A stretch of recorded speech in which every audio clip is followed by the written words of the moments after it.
നമസ്കാരം. നിങ്ങൾ അയച്ചു തന്ന ഈ 2 സോഴ്സുകളും കണ്ടപ്പോൾ ശരിക്കും ഒരു കൗതുകം തോന്നി. ഒന്ന് യോഗയുടെ 4 വഴികളെ കുറിച്ചുള്ളൊരു വീഡിയോ, മറ്റൊന്ന് AI ഉപയോഗിച്ചുള്ള കഴിവ് എന്നൊരു ആധുനിക ലൈഫ് സ്കിൽ പദ്ധതി. പുരാതന ഭക്തിയും ആർട്ടിഫിഷ്യൽ ഇന്റലിജൻസും ഒറ്റ നോട്ടത്തിൽ ഒരു ബന്ധവുമില്ലെന്ന് തോന്നും. പക്ഷെ ഇന്നത്തെ ഒരു മാനസിക പിരിമുറുക്കത്തിന്റെ കാലത്ത് ഇവ തമ്മിലൊരു ബന്ധം കണ്ടെത്താനാണ് നിങ്ങൾ ആവശ്യപ്പെട്ടത്. അപ്പോ നമുക്കിതൊന്ന് ആഴത്തിൽ ചർച്ച ചെയ്താലോ? തീർച്ചയായും. അതെ, ഒറ്റ നോട്ടത്തിൽ ഒരു ബന്ധവുമില്ലെന്ന് തോന്നുമെങ്കിലും ഇതിനെ ഒരുമിച്ച് ചിന്തിക്കുന്നത് തന്നെ ഒരു രസമാണ്. നിങ്ങളുടെ വീഡിയോയിൽ പറയുന്ന 4 യോഗമാർഗങ്ങളിൽ കർമ്മം, ജ്ഞാനം, രാജ, ഭക്തി, ഇന്നത്തെ ലോകത്തിന് പ്രത്യേകിച്ച് ആളുകൾ അനുഭവിക്കുന്ന ഈ ഒരു ഒറ്റപ്പെടലിനും ടെൻഷനും ഒരുപക്ഷെ ഏറ്റവും പ്രസക്തമായത് ഭക്തിയോഗമായിരിക്കും. കാരണം അത് ഹൃദയത്തിന്റെ വഴിയാണ്, സ്നേഹത്തിന്റെയും സമർപ്പണത്തിന്റെയും. ഒരു മിനിറ്റ്, അവിടെ ഞാനൊന്ന് ഇടപെട്ടോട്ടെ. ഈ ഭക്തി, സമർപ്പണം എന്നൊക്കെ കേൾക്കുമ്പോ ചിലർക്കെങ്കിലും തോന്നാം ഇതൊരു വിശ്വാസമല്ലേ, ഇതിൽ എന്ത് ശാസ്ത്രീയതയാണുള്ളതെന്ന്. നിങ്ങളുടെ രേഖകളിൽ ഇതിന് കൃത്യമായൊരു വിശദീകരണമുണ്ടല്ലോ. ഉണ്ട്. അവിടെയാണ് ശരിക്കും കാര്യങ്ങൾ കൂടുതൽ വ്യക്തമാകുന്നത്. ഭക്തിയോഗത്തിലെ പ്രാർത്ഥന അല്ലെങ്കിൽ ഒരു കീർത്തനം, അതൊക്കെ ചെയ്യുമ്പോൾ നമ്മുടെ ശരീരത്തിൽ ചില, ശരിക്കും പറഞ്ഞാൽ അളക്കാവുന്ന മാറ്റങ്ങൾ സംഭവിക്കുന്നുണ്ട്. ഇത് നമ്മുടെ പാരാസിമ്പത്തറ്റിക് നെർവസ് സിസ്റ്റത്തെ പ്രവർത്തിപ്പിക്കും. ലളിതമായി പറഞ്ഞാൽ ആ റെസ്റ്റ് ആൻഡ് ഡൈജസ്റ്റ് മോഡല്ലേ നമ്മുടെ ശരീരത്തിന്റെ ഒരു ശാന്തമായ അവസ്ഥ. അതെ, കൃത്യമായി പറഞ്ഞാൽ അത് തന്നെ. നമ്മുടെ ആ ഫ്ലൈറ്റ് ഓർ ഫൈറ്റ് എന്ന ടെൻഷൻ മോഡിൽ നിന്ന് ശരീരം ശാന്തമാകും. അപ്പോൾ സ്വാഭാവികമായും കോർട്ടിസോൾ പോലുള്ള സ്ട്രെസ് ഹോർമോണുകളുടെ അളവ് കുറയും. മനസ്സിലായി. അപ്പോൾ ഇതൊരു വെറും തോന്നലല്ല, നമ്മുടെ ശരീരശാസ്ത്രത്തിൽ അളക്കാൻ കഴിയുന്ന ഒരു മാറ്റമാണ്. ഇത് ശരിക്കും ഒരു ബയോ ഹാക്ക് പോലെയാണല്ലോ. ഒരു വികാരത്തെ ഉപയോഗിച്ച് നമ്മുടെ ശരീരത്തിലെ കെമിസ്ട്രി തന്നെ മാറ്റുന്നു. അതെ, ആ പ്രയോഗം വളരെ ശരിയാണ്. നിങ്ങളുടെ മറ്റേ സോഴ്സിൽ പറയുന്ന ഓക്സിറ്റോസിൻ എന്ന ഹോർമോണിന്റെ കാര്യം കൂടി ഇതോടൊപ്പം ചേർത്ത് വായിക്കണം. നമ്മൾ കൂട്ടമായി ഒത്തുചേർന്ന് എന്തെങ്കിലും ചെയ്യുമ്പോൾ, ഉദാഹരണത്തിന് കീർത്തനങ്ങൾ പാടുമ്പോൾ, നമ്മുടെ ശരീരത്തിൽ ഓക്സിറ്റോസിൻ ഉൽപ്പാദിപ്പിക്കപ്പെടും. ലവ് ഹോർമോൺ അല്ലെങ്കിൽ ബോണ്ടിംഗ് ഹോർമോൺ എന്നൊക്കെ പറയുന്ന അത് തന്നെ. ഇത് നമ്മൾ തമ്മിലുള്ള ബന്ധം ദൃഢമാക്കാനും നമ്മുടെ ഉത്കണ്ഠ കുറയ്ക്കാനും സഹായിക്കും. ഇത് കേൾക്കുമ്പോൾ എനിക്കൊരു സംശയം.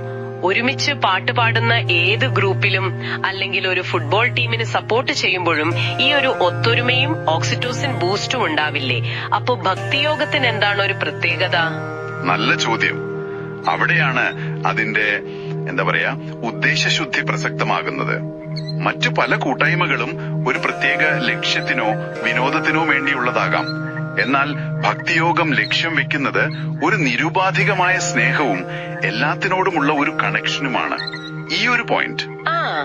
ഈ പോയിന്റ് ആണോ നമ്മളെ കഴിവ് പ്രൊജക്ടുമായി ബന്ധിപ്പിക്കുന്നത്? അതെ, കൃത്യമായി അതാണ്. കാരണം കഴിവ് പദ്ധതി മുന്നോട്ട് വയ്ക്കുന്ന ആശയങ്ങളും ഇതുതന്നെയാണ്. അതെങ്ങനെയാണ് ബന്ധപ്പെടുന്നത്? കഴിവ് പദ്ധതിയുടെ ലക്ഷ്യം AI ഉപയോഗിച്ച് കഴിവുകൾ വർദ്ധിപ്പിക്കുക എന്നല്ലേ? അതെ, പക്ഷെ എന്ത് തരം കഴിവുകളാണ്? ആ പദ്ധതിയുടെ അടിസ്ഥാന തത്വങ്ങൾ നോക്കൂ. R എന്നത് റെസ്പെക്ട്, അതായത് ബഹുമാനം. J എന്നത് ജോയിനിങ് ടുഗെദർ, ഒന്നിച്ചു ചേരൽ. L എന്നത് ലൈഫ് സപ്പോർട്ട്.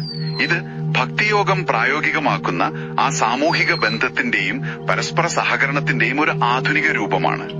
ഓക്കെ, ഇപ്പൊ എനിക്ക് ആ ബന്ധം മനസ്സിലായി. അപ്പോൾ AIയുടെ റോൾ എന്താണ്? പുരാതന ഭക്തിയും ആർട്ടിഫിഷ്യൽ ഇന്റലിജൻസും തമ്മിലുള്ള ഒരു കൂടിച്ചേരൽ ഇവിടെയാണോ നടക്കുന്നത്? കൃത്യമായി പറഞ്ഞാൽ അതെ. ഭക്തിയോഗം ഒരു വ്യക്തിയുടെ ഉള്ളിൽ മാറ്റം വരുത്തുമ്പോൾ ആ മാറ്റത്തിന്റെ തത്വങ്ങളെ ഒരു സമൂഹത്തിലേക്ക് മുഴുവൻ വ്യാപിപ്പിക്കാനുള്ള ഒരു ഉപാധിയായി AIയെ കാണാം. നിങ്ങളുടെ രേഖകളിൽ പറയുന്നത് പോലെ ആളുകളുടെ മാനസികാരോഗ്യ പ്രശ്നങ്ങളും ഒറ്റപ്പെടലും വലിയ തോതിൽ തിരിച്ചറിയാൻ AI ഉപയോഗിച്ചുള്ള സർവേകൾക്ക് കഴിയും. ശരി, ഡേറ്റ ഉപയോഗിച്ച് പ്രശ്നം കണ്ടെത്തുന്നു. അതെ. അതിനുശേഷം ഓരോ വ്യക്തിക്കും അല്ലെങ്കിൽ ഓരോ ഗ്രൂപ്പിനും ആവശ്യമായ രീതിയിലുള്ള പരിശീലന പരിപാടികൾ നൽകാൻ AIക്ക് സഹായിക്കാനാകും. അതായത് മനുഷ്യ നന്മ എന്ന ലക്ഷ്യത്തിനായി പുരാതന ജ്ഞാനവും ആധുനിക സാങ്കേതിക വിദ്യയും കൈകോർക്കുന്നു. അപ്പോൾ ഈ ചർച്ചയിൽ നിന്ന് നമുക്ക് കിട്ടുന്ന പ്രധാന ആശയം ഇതാണ്: ഭക്തിയോഗം എന്നത് നമ്മുടെ ഉള്ളിലെ കെമിസ്ട്രി മാറ്റാൻ സഹായിക്കുന്ന ഒരു പുരാതന ടെക്നോളജിയാണ്.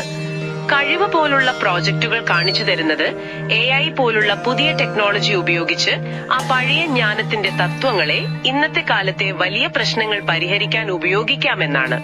അതെ, അവസാനിപ്പിക്കുന്നതിന് മുൻപ് നിങ്ങൾ ചിന്തിക്കാൻ ഒരു കാര്യം കൂടി തരാം. യോഗ എന്ന വാക്കിന്റെ അർത്ഥം യോജിപ്പിക്കുക എന്നാണ്.